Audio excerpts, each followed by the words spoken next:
Ready breaking news చూస్తున్నాం. తెలుగు రాష్ట్రాల్లో భారీ వర్షాలు వరదల నేపథ్యంలో ఇప్పటి వరకు మొత్తం 481 రైళ్లను రద్దు చేసినట్లు దక్షిణ మధ్య రైల్వే తెలిపింది. దీంతో పాటు 152 రైళ్లను దారి మళ్లించగా మరో 13 రైళ్లను పాక్షికంగా రద్దు చేసినట్లు దక్షిణ మధ్య రైల్వే వెల్లడించింది. రద్దయిన రైళ్లలో సూపర్ ఫాస్ట్ ఎక్స్ప్రెస్ రైళ్లు కూడా ఉన్నాయి.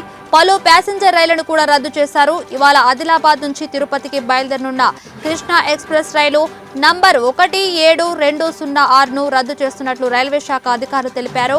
ఈ విషయాన్ని ప్రయాణికులు గమనించాలని సూచించారు.